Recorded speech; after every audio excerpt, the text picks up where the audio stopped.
Y es que precisamente en ese foro el presidente de ANIF, Mauricio Santamaría, planteó varias fórmulas con las que se podría generar mucho más empleo en el país, especialmente para los jóvenes y para las mujeres, que son hoy los más afectados por la desocupación. Entre las propuestas planteó crear un salario mínimo diferencial en regiones del país, que el gobierno asuma los pagos a salud de ciertos grupos de trabajadores, pero también se buscaría reglamentar definitivamente el trabajo por horas, con la posibilidad de cotizar también por horas a seguridad social. A continuación les presentamos un resumen de estas fórmulas. Veamos.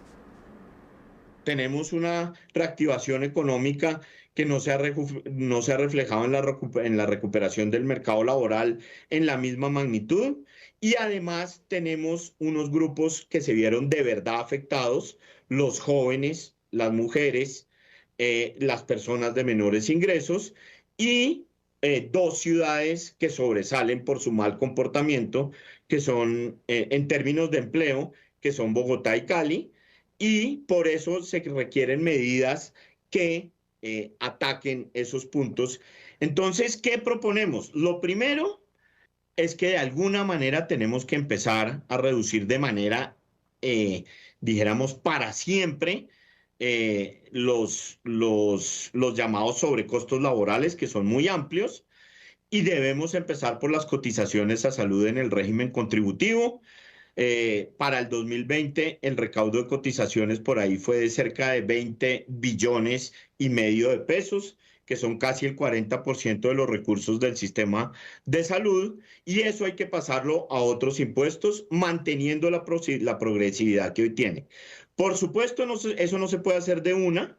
Por eso lo que proponemos es que en una primera etapa, esas contribuciones pasen a ser parte del presupuesto a través de otros impuestos para los jóvenes entre 18 y 25 años, después para las mujeres en los sectores prioritarios que vimos durante la presentación que no emplean mujeres, hay que tener mayor empleo de mujeres allí, y después para todos los trabajadores.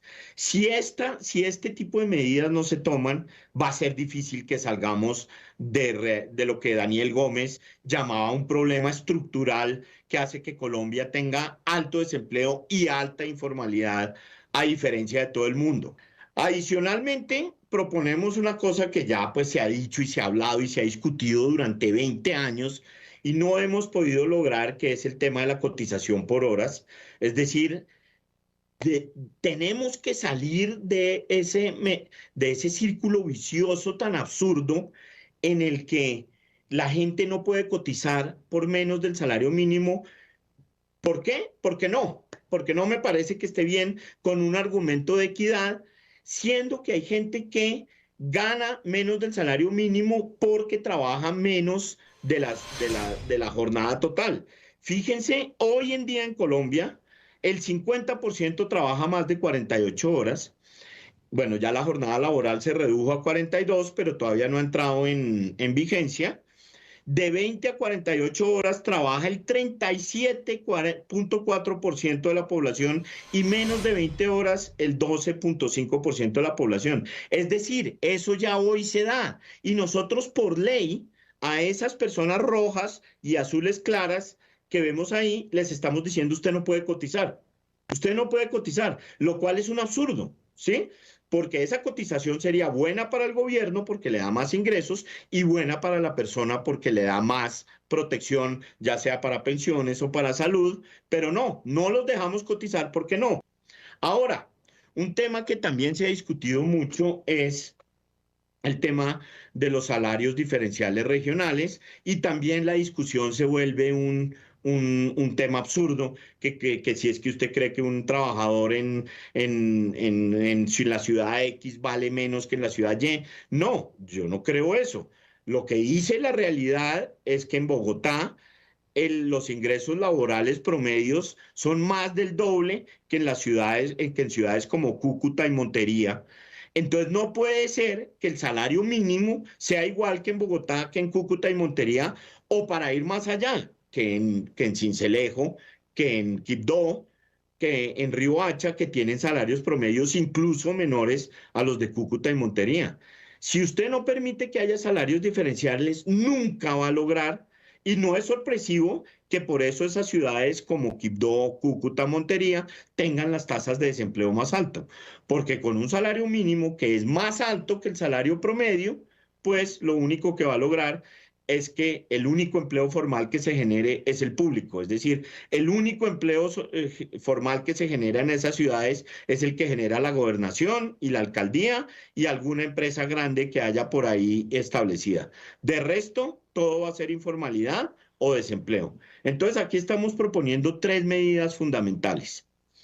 Reducción de cotizaciones en primer lugar de salud con una progresividad, empezando por los jóvenes, las mujeres y todos. Segundo, la cotización por horas, que es algo importante y que hay que implementar. Y tercero, el tema de los salarios mínimos diferenciales por ciudades. Dado el diagnóstico que hicimos, ¿qué proponemos para las mujeres?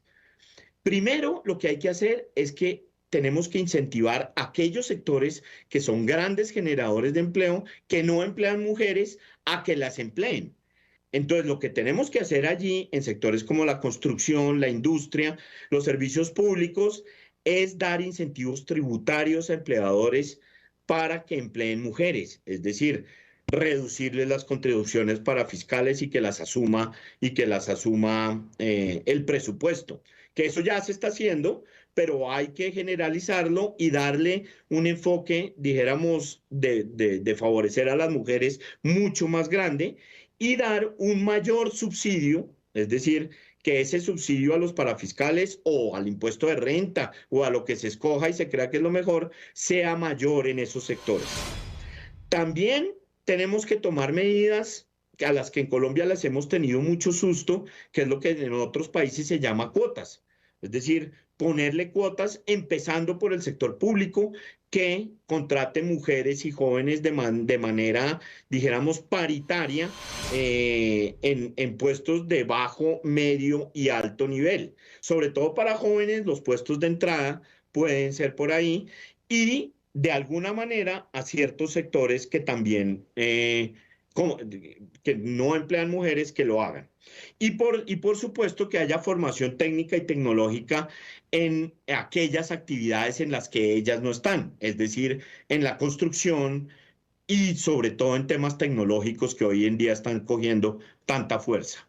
Lo segundo tiene que ver con eliminar las diferencias legales entre el empleo femenino y masculino. Lo que hace más grave esa situación hoy en día es la licencia de maternidad. Ya se tomó un paso alrededor de eso, pero tenemos que lograr que la licencia de maternidad lleguemos próximamente a niveles mucho más grandes hasta que en el futuro sea obligatorio que la mitad de la licencia de maternidad la tome el hombre y la otra mitad la mujer. Y para aquellos hogares donde no hay hombre y es la mujer soltera, que haya un subsidio para esa mujer para compensar el 50% que no puede tomar el hombre de licencia de maternidad. Lo segundo que lo mencionó Mejía, el doctor Mejía de manera muy importante, es brindar herramientas y medios para el cuidado infantil, es decir, lo que vimos de la desbandada de mujeres a la inactividad por la crisis fue sustancial. Y si no logramos que los niños vuelvan al colegio y que haya más centros de cuidado infantil donde todos los niños puedan ir y que sean de calidad, pues las mujeres no van a volver al mercado laboral. Y finalmente, ya a la derecha, liberar tiempo que usualmente se destina a oficios del hogar. Es decir, hay programas de darles tecnología a las mujeres, que hoy en día tenemos 3.9 millones de mujeres pobres que podrían tener acceso a tecnología para liberar tiempo en el hogar, y eso ya se ha hecho con un éxito rotundo, por ejemplo, con lavadoras, para que las mujeres liberen tiempo y lo puedan utilizar en el mercado laboral. Ahora, para los jóvenes, pues tenemos cosas parecidas, incentivos tributarios para la contratación de jóvenes, que los subsidios a la nómina sean para ellos y en los sectores más afectados, contribuciones para fiscales descontables del impuesto de renta, que esos son temas que ya se están aplicando, priorización de los jóvenes en la contratación de proyectos financiados con recursos públicos, medidas del mercado laboral, la contratación por horas es fundamental para los jóvenes y cambiar la cotización de salud, como veíamos en primera instancia para los jóvenes. Y en formación del trabajo, tenemos que dejar de hablar temas que no funcionan y pasar de verdad a la acción. ¿Qué funciona ahí? Tenemos que abrir la formación técnica para que la formación y los programas de aprendices no sean monopolio del SENA. Tenemos que abrir eso y que haya más instituciones que puedan hacer eso, esas actividades. Y que los aprendices que van a la empresa no sean solo del SENA.